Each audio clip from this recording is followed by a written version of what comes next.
Hello, and welcome back to Alice Talks Football, and welcome back to another live show. Another live show after a humiliating defeat at Manchester United. Another live show where it is really crisis at this football club. It's at an all-time low again. We have this thing where whenever I feel really low about this football club, they do their best to make me feel lower by putting in a rubbish performance. Now we've got some news, we've got some PR spin news, I'd call it. We've got some stories coming in. There's interesting news James Ducker mentioned on the takeover that I think is being overlooked, which suggests the Glazers are exploring options that aren't Qatar. There are a few little stories on Paul Mitchell. Big plan to replace Richard Arnold with Paul Mitchell. I think is a bit of lazy journalism. Need something to write. PR spin story. I don't think there's much in it. But I think today's show, we'll get into the news, we'll get into some comments that Hojlund's made, Eriksen's made, Ten Hag's made. And I have to say, Eriksen, Hojlund, Mesbury, and probably Mason Mount were the only four players that I think had an okay game yesterday. Obviously, Hojlund and Mount had a good game. We'll get into all of that, but we have to talk about yesterday's game. This is more of a therapy show, really, than a news show, to really talk about how we're feeling right now at Manchester United, because I don't know if you're feeling like I am, but I am feeling pretty dreadful right now, and some of the news that's coming out today is not helping at all. Now look, I think online right now it is just really toxic around the fan base, and to a point I understand it. We've lost a game. It's so frustrating to lose a game like that, to basically feel like we're out of the Champions League. It's very toxic now. I think and I think that's the worst part of when we lose. I think everybody turns on everybody. The fans start arguing with each other. And there's a lot of toxicity online. And one thing I want to say is, as a fan base, we've got to stick together. We might have different opinions about Bruno or Onana or Lindelof or Maguire. Everyone's going to have different opinions. That is the beauty of football. But let's not be fighting and arguing with fans who have different opinions to you. Let's stay united as a fan base and keep the focus on getting those owners out. We want a full sale. We don't want Jim Ratcliffe coming in with some minority offer. We don't want some idiot coming in and allowing the Glazers to stay. We want a full sale, because look, a lot of these players aren't good enough, and I'm not interested in pinpointing one player as the problem at this club, because I've done that in the past. In the past, I used to say Harry Maguire's problem, he needs to be dropped. Play Erik Bailly. I used to say McTominay and Fred are the biggest problem, they need to be dropped. David De Gea needed to go. Ronaldo's holding the team back. And all of those players, I think, weren't right for United in the moment, or haven't been good enough. I don't think McTominay, Fred, Maguire have been good enough. I think De Gea was at the point where he needed to be moved on. I think that Ronaldo, while he scored 20 goals for us, it was becoming a problem for the team. But it's so easy to say, oh, drop Ronaldo and buy this striker and everything will be okay, or drop McFred and play this midfielder and everything will be okay, or drop Maguire and play the centre-back and everything will be okay. And I've done that in the past. I would scream for McTominay to be dropped, Maguire to be dropped. And I convinced myself under Ollie that Ollie would start getting us winning games if he dropped McTominay and Maguire for Donny and Bailly. I convinced myself that. Donny and Bailly, you aren't good enough for United. And then I realised, instead of me screaming for one or two players to be dropped, it doesn't matter if Ten Hag dropped Bruno for the next 10 games and played Eriksen or Mount or Mesbury there. It doesn't matter if Ten Hag dropped Rashford for the next 10 games and played Garnacho there. I still don't think we'd get a consistent run of wins, because I think the squad in general is not good enough. It's not about dropping one player and replacing them. I used to think drop Maguire, drop McTominay and Ollie could bring us back. It's the fact that the mentality of the players are bad, and the squad as a whole, some of them aren't good enough. Some of the tactics from Ten Hag aren't good enough, and I'll be critical of that. I'm not blaming Ten Hag. I'm not blaming the players, but they have to take accountability. The biggest problem at this club is well above them. But, Amrabat's not a left-back. His positional sense was awful yesterday. Onana, I'm going to give him time, but the mistakes he's making, he's looking more like a Bravo than an Edison-type signing. Lindelof's been horrific. Diego Dalot's had a few good games, but yesterday, if Wan-Bissaka played, that wouldn't have happened. We know that. Casemiro going forward has been good, but defensive being dreadful, completely losing his man.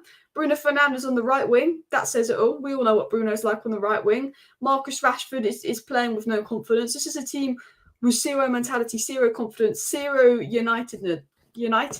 We are Manchester United, and I don't see anything United about this team. For me, there's a big problem at this club. There's a big crisis that's being overlooked, and I think that is the mentality. And I'm not interested in saying, oh, it's Onana's fault, play Bayindir. okay, we drop Onana, we pay Bayendier for the rest of the season, we're still going to lose games. I used to feel like that in the past. If we dropped Maguire, we'd start winning games when we were really bad under Ollie Ragnick. That didn't happen. If we drop McTominay, we'll start winning games. We won't, because it's not about just dropping one player. It's about this team being poor. It's about many players having problems, injuries not helping, but the team as a whole hasn't been good enough as well. But look, I think Alex makes a point here. Onana is looking like Barfez so far. I think the pressure and confidence is an issue. And I think that's an issue with a lot of people. I think Onana has been very poor. But just because Onana's been poor, I don't understand why fans are re-envisioning David De Gea. Onana's been really poor. He looks shaky. He looks like he can't deal with the pressure. But I believe Onana will come good. I thought he was quite good the last two games. I thought he was quite good in the two Palace games, actually. I believe that Onana can turn it around, but he is looking like a Barthez Bravo thing, and I think there's a lack of confidence. I look at this United squad, and I think psychologically they've checked out. Do you know what the biggest concern for me about Manchester United is? Psychologically, they've checked out for the season. Their body language, the ability to play good for 20 minutes and then keep hoofing the ball and not knowing what they're doing, that completely reminds me of what I saw under Ralph Rangnick. I think there's a confidence issue in a lot of our players. I think the injuries are not helping, because I think if Wan-Bissaka, Martinez and Luke Shaw were fit, we wouldn't have conceded 3 goals. I think we would have won that game if Luke Shaw was playing left back, because he actually wouldn't have played the player on side. If Wan-Bissaka was playing right back, we wouldn't have conceded that first goal. And if Lisandro Martinez was there, Onana would have players to support him and building out from the back, and maybe wouldn't have given the ball away for the penalty. I generally believe if those 3 players were fit, we would have won the game. But that, for me, those players aren't available. They're not going to be available for a while. And while injuries haven't helped, the mentality of the squad to go a goal up and concede within 4 minutes, go a goal up again, concede within 4 minutes, the lapse of concentration, the ability to not track the runners. There are so many problems in the squad that I don't think I could single out one player right now and say that is the problem. I don't even think I can put it on the manager, because the recruitment has been incredibly poor. There's so many things that I need to look at. And I'm going to break down some of this for you. And then I do want to get into some news about Arnold, Richard Arnold's future and all of that as well. There are rumours that Manchester United are thinking of getting Paul Mitchell in for, of course, Richard Arnold. But again, I think that's all rumours. I think it's all PR as well. But I just think there's so many problems at this club as well. We could have kept De Gea in reduced terms. I would have kept De Gea as a second keeper. I would have. I don't think he was. I think he needed to be moved on. He hasn't found a club. I think De Gea wasn't the future of football, but I think, people made it out like De Gea was the worst thing ever. And I said, while I think we need a new goalkeeper that's better with the ball and better in build-up, I knew that just changing the goalkeeper wasn't going to make us this miraculously better team. And I think there's a lot of naivety. People thought Ronaldo was the problem. Clearly wasn't. People thought that, okay, if we get a new goalkeeper, everything's going to change. I think Onana will become good, and I think De Gea needed to be moved on. But if you really thought that just changing De Gea was going to change everything, you'd be crazy. And I think the one thing is, I think De Gea did get quite disrespected towards the end of his United career. And while I think it was the right decision to move De Gea on, I think he got way too much disrespect, because I think fans convinced themselves that De Gea was the problem, and that as soon as we got a ball-playing goalkeeper, everything would be sorted. And I understand why people feel like that. I felt like that in the past. I thought if we replace McFred and get proper midfielders, things will be okay. But again, it's not just one player. We've got a ball-playing goalkeeper, but actually our midfielders can't track runners. Our defenders are losing their battles physically. The decision-making in the final third is non-existent. We can't play through the second phase of the field. We're completely awful in build-up. We're hoofing the ball over the top. We can't play the ball on the ground. We can't control the ball. We don't dictate the tempo, slow down the game.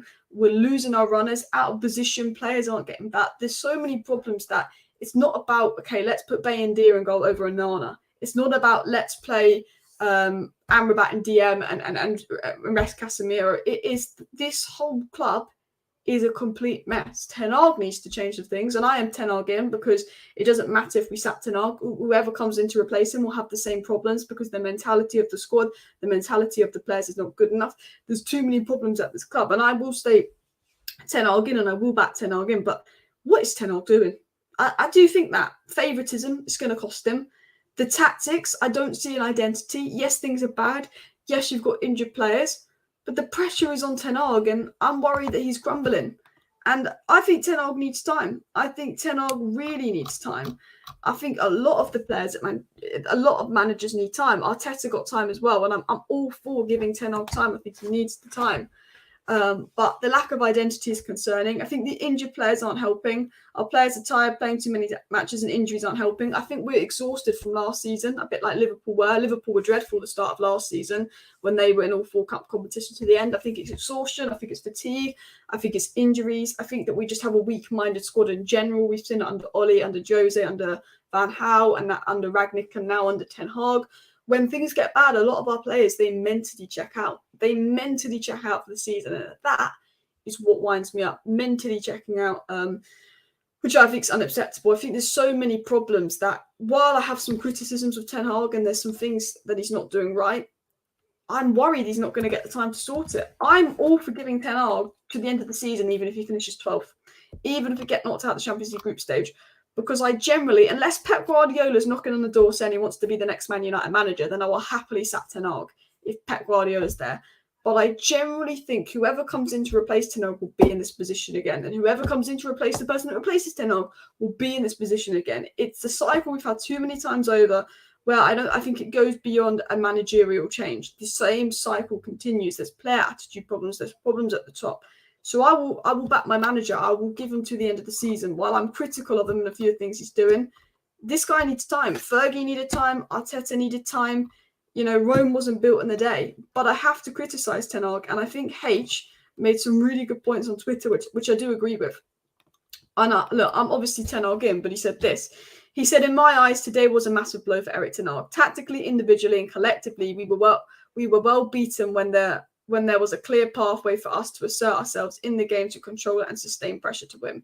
We were 2-1 up, we had an ability to control the game, and we were bouncing the ball around, playing long balls, doing the type of passes that would give the ball away easily. It was like we were too desperate to become this transition side. It really was. It was like we were too desperate to become a side that was working in transitions. As H said, there was no clear discouragement of this direct style in the first few minutes of the second half. This is a major concern, especially when that very style is hurting us the most. Long balls, high-intensity sprints, and covering large distances and transitions, confusing build-up, and lack of dynamics in the final third is a big blow. And I think he's absolutely right. There was no style. The dynamics in the final third were wrong. What these long balls, these sprints, there was no control of the game. And this is where we are critical of Ten Hag as well. He's saying, I'm not saying he needs to go, but these play style problems have to be addressed. When we have the personnel to control games, we shouldn't have to rely on longer balls and generating space in behind to go direct to Rashford and Hojlund anymore. When you're a goal up, we should control games, stop going direct because we give the ball away. And he said whether that adjustment is going to happen or not, I don't know. But you're either in or you're out when it comes to the style of football. And right now we're neither. And I think that's the one criticism I'm with, is the style of football is not good enough from Ten Hag. I think the ability to control games, see games out, how we respond to going a goal down, how we score and we can see quickly. This is something that Ten Hag needs to work on. And I am Ten Hag in. The problem is not the manager. We've got players that aren't good enough. We've got an injury crisis. We've got a board that has basically done everything they can to hang the manager out to dry. But there's a few little problems that Ten Hag needs to work with. And if he wants to succeed at United and turn it around, I think he needs to do that. But I'm worried he's not going to be given the time. And even if Ten Hag does that, I am worried. And I'm not worried because I don't rate Ten Hag. I do rate Ten Hag. What he's done at Ajax is incredible. And I think if Manchester United had the same structure that Ajax had, if Manchester United built the Ajax structure around Ten Hag, got in a proper director of football, got in a proper CEO, if Manchester United had the complete proper structure, then I think that we'd look a lot better with Ten Hag. I think if we had a good board, we had a good CEO, we had good owners, we had everything around Ten Hag, I think he could succeed. I generally do. I think the biggest problem is we're giving him B and C options. We haven't got the right recruitment team. We haven't got the right staff. I think if it was the Ajax structure, I think Ten Hag could succeed. But the problem is that I want to talk about is I'm worried those players have mentally checked out. I don't trust those players to turn it around. I don't trust those players to give Ten Hag the performances and the work effort he needs. Because we are losing games because, yes, we're not playing well. But we are losing games because these players are making the silliest mistakes. Lapses in concentration, aren't physically fit enough, aren't technically good enough. While the players aren't good enough, these players, I don't think, are fighting. These players, 10 games into the season, 6 games lost, have already decided, right, let's wait for next season, we'll go again. 10 games into the season, I look at that squad and it's like, we'll go again next season. We saw this under Ollie. We saw this under Rangnick. As soon as we lose about 2-3 games in a row, these players check out. Newcastle lost 3 games in a row. They've responded by not conceding a goal, beating Sheffield United 8-0, beating City, beating Burnley, 0-0 in Milan, and beating Brentford.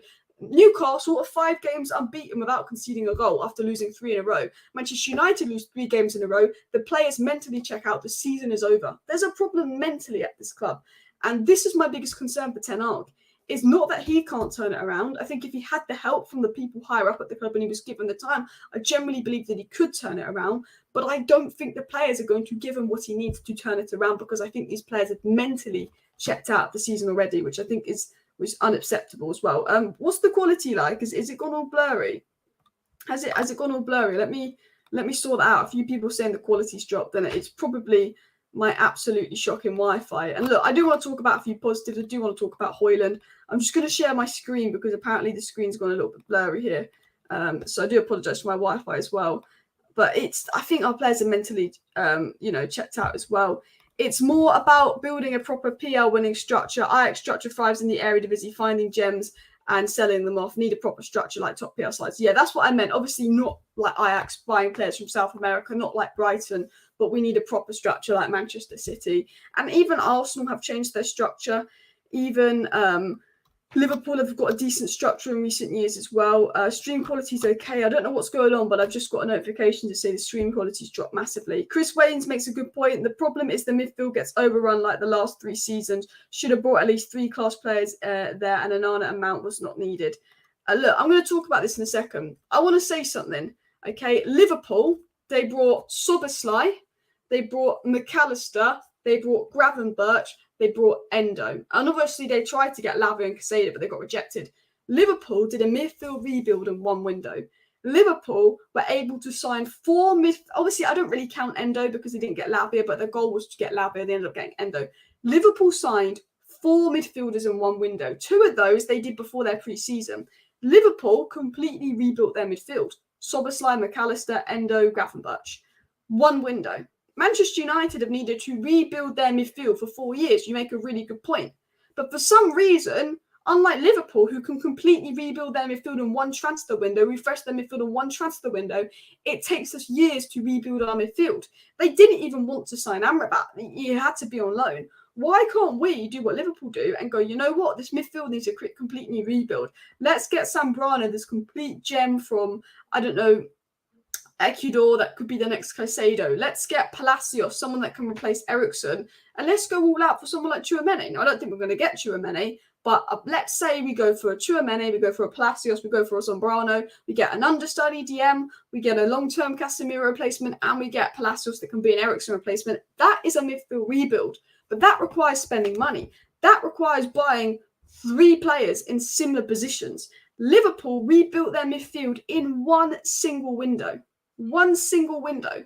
But we can't do that when we've needed to rebuild our midfield for years. And I like Casemiro, but we go to our rebuild, into our midfield rebuild, failing to get De Jong, which was embarrassing. Then going for Rabiot, who isn't good enough to play for United. Then we get Casemiro, which is a good signing. But if you're rebuilding a team long-term for Erik Ten Hag, why are we signing a 31-year-old?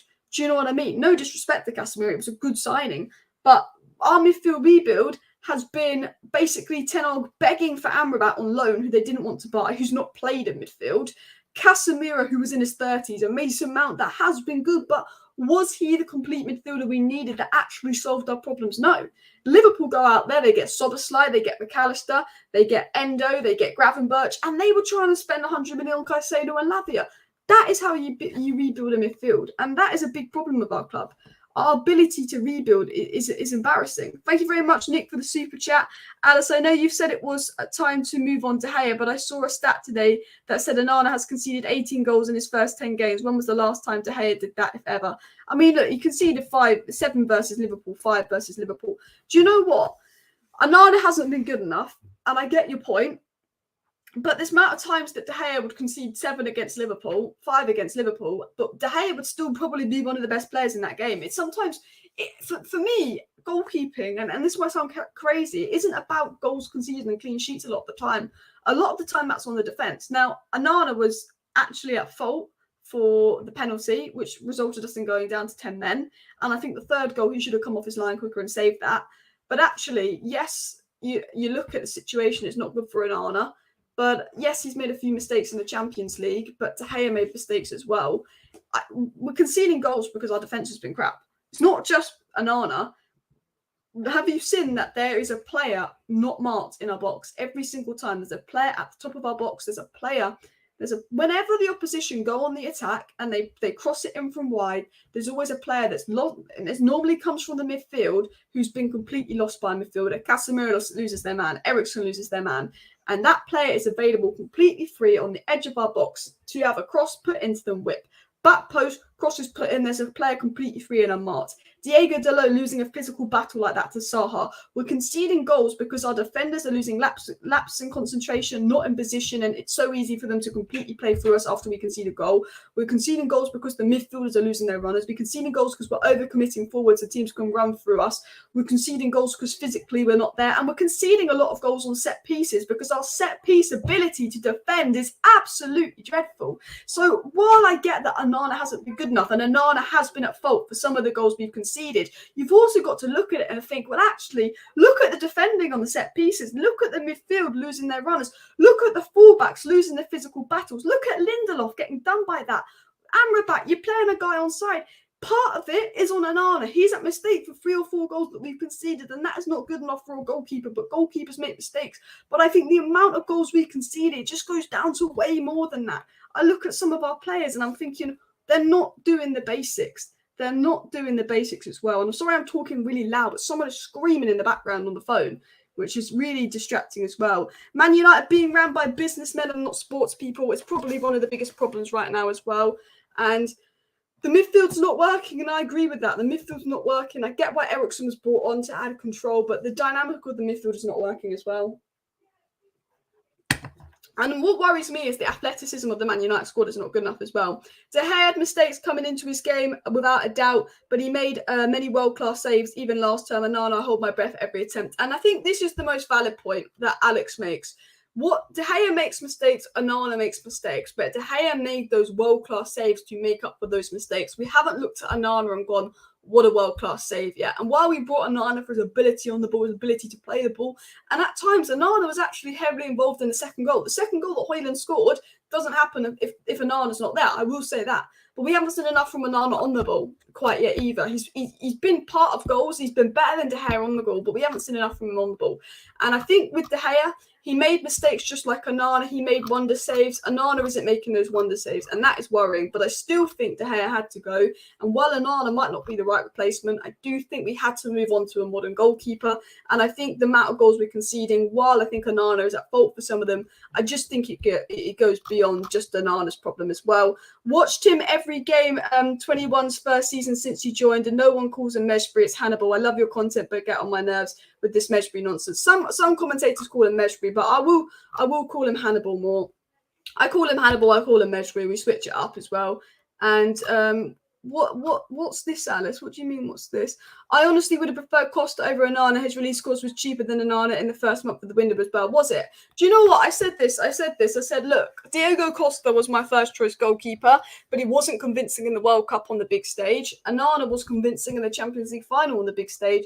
And I think Onana overall was going to be cheaper than Diego Costa. So I think that's what made Onana maybe more appealing to United. He's played with Ten Hag. I think he ended up being cheaper because I guess we didn't capitalise on the price tag, and Diego Costa had an iffy World Cup. But I always said I think Diego Costa's a better goalkeeper than Onana.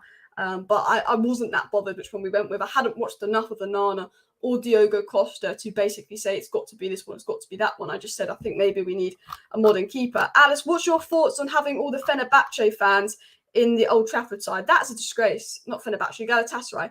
You know, it's an absolute disgrace that Manchester United sold loads of home tickets to Galatasaray. I mean, that's an absolute disgrace in its own, and we could talk about that as well. I miss Leacher. I think we massively miss Leacher as well, 100%. And De Gea was so bad in his first season. He was awful in his first season, but he was 21. You have to give De Gea the benefit of the doubt there as well. Mount's done nothing. I thought Mason Mount was one of our best players last game. And look, I wasn't the biggest fan of the Mason Mount signing. I was very critical of it. And I don't think it was an essential signing to make. I think we needed someone that was going to add more control to our midfield. And I still think we do. But I think Mason Mount has been brilliant. It's been absolutely brilliant. I'm not trying to be disrespectful to De Gea. I like De Gea. I was saying earlier in the stream that I think people were too disrespectful to David De Gea last season. I thought that we needed to move the keeper on, but I didn't think he was as bad as people made out. And I said that De Gea, I think just getting a new goalkeeper isn't going to change much. The whole point of my rant earlier was saying, yes, I think De Gea needed to go, but I don't think De Gea was as bad as people made out last season. I think just getting a new goalkeeper isn't going to change it when there's so many problems in the squad. That was my point. And I think people are seeing that now. I think, people are seeing that actually it's not just about changing the goalkeeper. It's not just about changing Maguire. It's not just about changing Rashford because people are calling for Rashford's head off now. It's this whole team needs a complete rebuild. We need 2 centre-backs because Varane and Martinez are constantly getting injured. We need 2 centre-backs. We need a long-term Eriksen replacement. We need long-term Casemiro replacements. We need 2 midfielders. We probably need another right winger. And Martial will probably be moved on at the end of the season, and we need another striker to work Hojlund. What United need is a striker, a right winger, 2 midfielders and 2 centre-backs, and then maybe we can assess if the right back's good enough, if the goalkeeper's good enough, as well. Mount played well, but what's the long-term plan? Him and Bruno don't work in the same midfield. Neither can play on the wing properly, and Anthony due back soon. And I have to say, that's the biggest concern. Mount has been better than Bruno in midfield, but I think Bruno is a better player. Do we drop Bruno and play Mount, Amrabat, Casemiro in midfield? Do we drop Bruno and play Mount, Meshbury, Amrabat in midfield?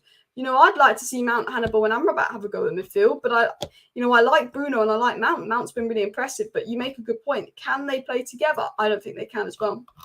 I really don't think they can as well. I do want to get into some of the news, and I do apologise. I had to shout earlier in the live stream, but people were shouting on the phone just outside my room, and it was really distracting. So I had to raise my voice so you didn't just get loads of gossip in the background. But there's news coming out about Paul Mitchell. Ben Jacobs has said that Manchester United are exploring the possibility of signing Paul Mitchell, and if Rangnick was successful, that he'd be interested in getting Paul Mitchell.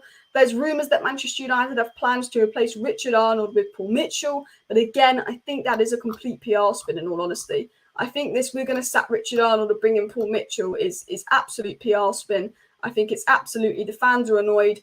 People are starting to turn on the Glazers again. How can we use the media to distract them, this and that? Maybe we'll get Paul Mitchell. I'd like to get Paul Mitchell, but I can't see them sacking Arnold and bringing in Mitchell. Now, I want to quickly talk about Rasmus Hojlund. Then I want to talk about some other problems at Manchester United. And then we've got some news on the takeover that I find a little bit alarming that I want to get into. So quickly smash that like button. But I want to quickly talk about Hojlund because I've had this up on my screen for ages. And the main reason I got this up on my screen was just because we were completely lagging. But I wanted to talk about how impressive Hojlund was. So I said this on Hojlund. I said Rasmus Hojlund's performance last night was nothing short of incredible, showcasing that he has the attributes to become an elite number 9. His strength stood out as he expertly held up the ball, dropped deep and connected with our attackers. His dribbling skills were on full display, completing all 3 attempts with ease. Notably, his early run in the opening 2 minutes deserved an assist. The first minute of the game, he made this brilliant run, put across, it was brilliant. And he did that a couple of times, held up the ball, dribbled the ball, kept the ball well, helped retain possession in the final third and actually bring us some control that the midfield and defence didn't give us. The defence could not pass the ball out from the back, sideways, backwards, give it away, long ball, give it away, long ball, give it away. Midfield was being completely bypassed and build up, transition, let's go direct, long ball, no control in the midfield, no control in the defence, bouncing balls, take a touch, we can't take a touch, bouncing balls, played around. Hojlund gets the ball, holds up the ball, controls the ball, lets the runners come in, dribbles with the ball, sticking to him like glue. And I was like, thank you. How is the striker adding more control to our games than the midfielders in the defence? I don't know. But that was one of the things that stood out to me as well. But what is crazy about Hojlund is that his pace and strength is unreal. Like, we could see he was using his physicality there to beat off the Galatasaray defenders like he did against Arsenal, like he did against Bayern.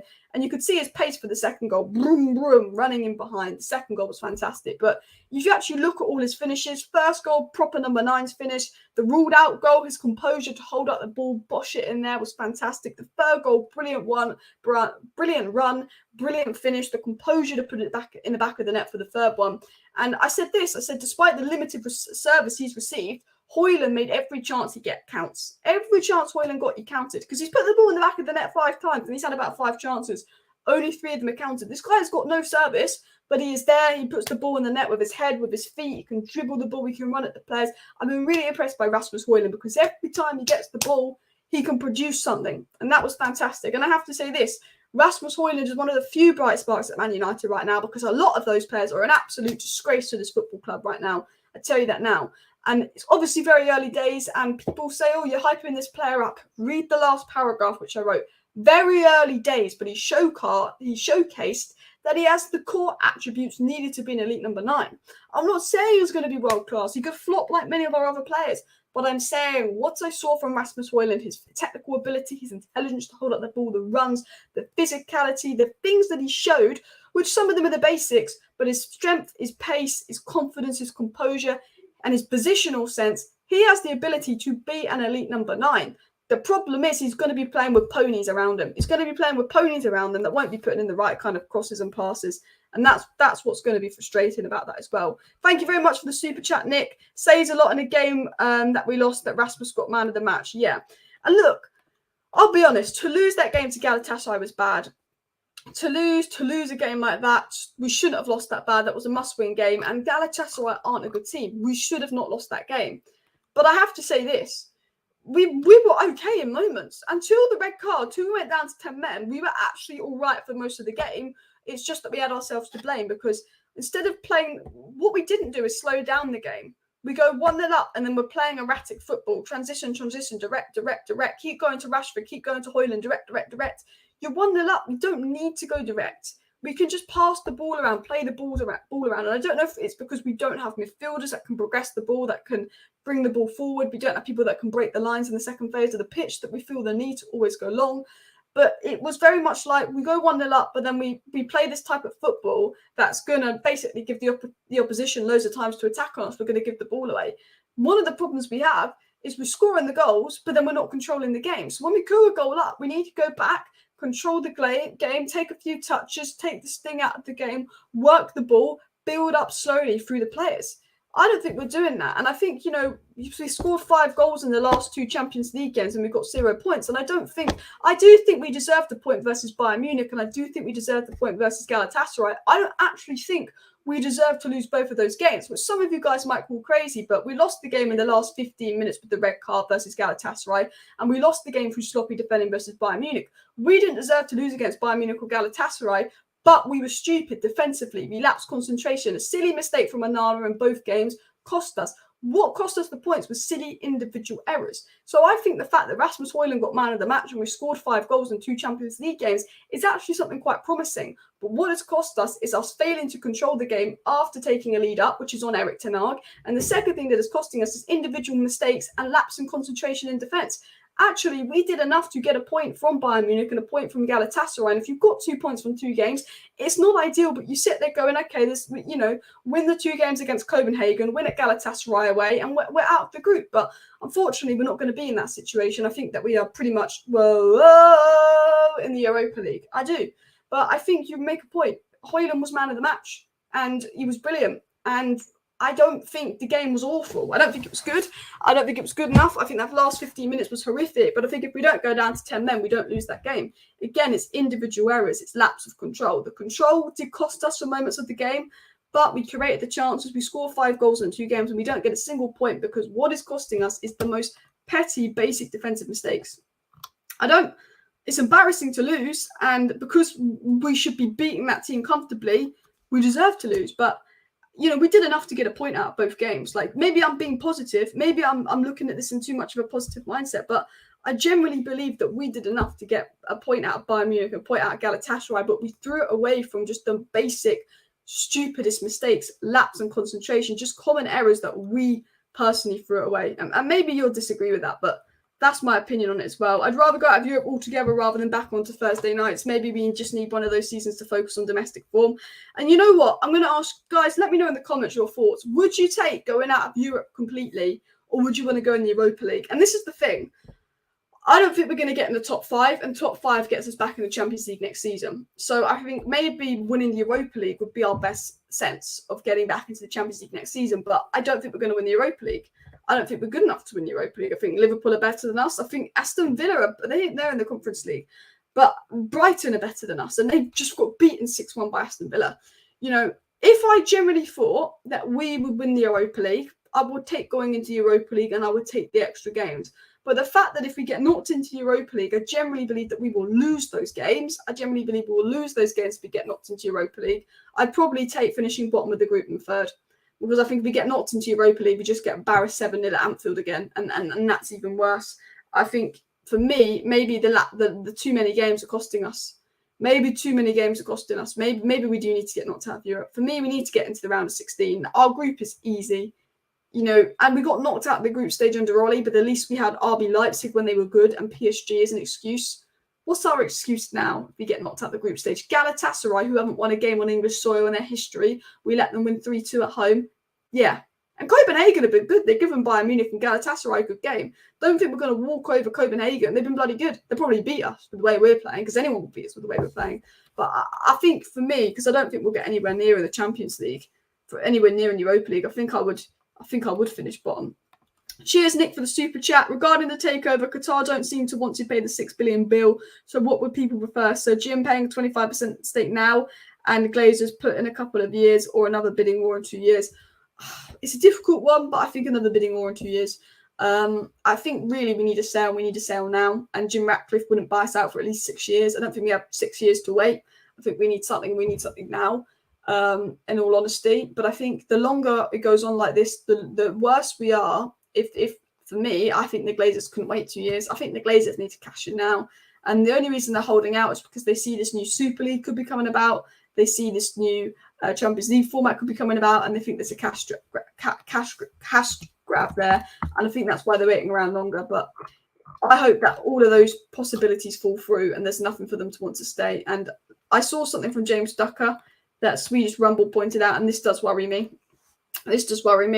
While Sheikh Yassim is interested in only a full buyout, the Glazers have said to held multi-layer discussions with other suitors in recent months. The Glazers, I think, are trying to do something to stay at the club a little bit longer. The thing is, the Glazers can't actually afford to stay at the club for another 2 years with the way things are going, which is why I think they're looking for a minority investor, because they want to sell the club in 2 years. I think the Glazers will plan to sell the club really in 2 years when they think they can get 7-8 billion bids for it, but they need someone to allow them to stay for another 2 years because the debt that we're in, the money we have, and people will talk about sacking Ten Hag. We can't afford to sack Ten Hag.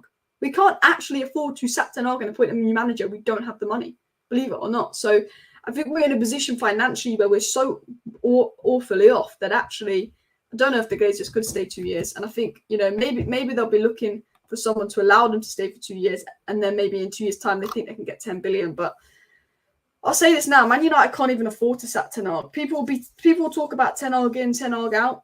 I don't think we could even afford to sack him.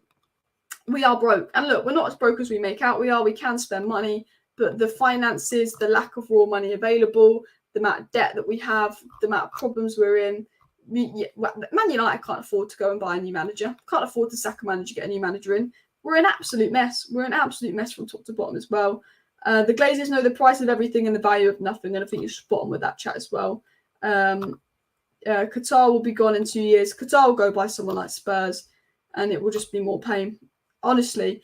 But you know what happened? By the time Man United are going to get good owners, they'll probably ban Middle Eastern owners from owning clubs when it comes to United. You know what they're like as well. Alice, if you think we're going to get top 5 when we already miles behind, still go to Anfield, Etihad, Villa Park, St James's Park, we're going to lose about 10 games this season. Look, I don't think we're going to get top 5. I do think injuries when players are back, it will help. But as I said, I don't think one player coming back is all of a sudden going to miraculously bring us back. I don't think it's about, okay, if we sign that one player, things will be turned around. Things will look so much better. Sell this guy, sign this guy. For me, there's so many problems at this club. And I do think the season's over. And I hate saying that. I hate being negative. I do try and look for the positives. I do try and be somewhat positive. And I hate being very negative here. But I look at the situation. And I look at Manchester United right now and I go, it's beyond. I just don't see these players turning around. They don't have the trust. I don't have the faith in the players to turn things around. I don't trust these players. I don't trust them to get their heads together. I don't think they're listening. I don't think they're trying. I think I see what I saw under Radnick in terms of body language. I'm worried that our players have mentally checked out for the season. And that's what worries me, because I don't see it being turned around, because I think the players have mentally checked out as well. What good manager would take on a poison chalice, would get some, So this is the thing. We can't afford to sack Ten Hag, but no good coach is going to want to come to United right now when they've seen that every coach since Alex Bergson has failed. No one wants to come to us because they know this club is run so badly as well. Look, I hope we get Qataris. I hope we get new owners, and I hope that these owners go. Because until these owners are gone, until there's some major changes at this club, nothing's going to change. You can change the manager, you can change a lot of the players, we can have another rebuild, we can do the cycle all over again. But we have this endless cycle of new manager comes in, you spend a load of money, the manager gets top 4, the following season you give him B, C options, you hang him out to dry, things go wrong, dressing room goes sour, players' poor mentality shows through, manager sacked, awful season, rinse and repeat. We can get a new manager, we can get a new this, we can get a new that, we can change this, we can change that. But at the end of the day, nothing is seriously going to change until those at the top change. And for me, I want them gone. And I'm worried they're staying. I've been positive on the Qatari takeover for some things I've heard behind the scenes.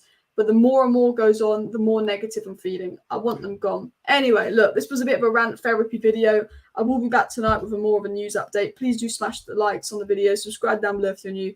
Thank you for watching. See you next time, and bye.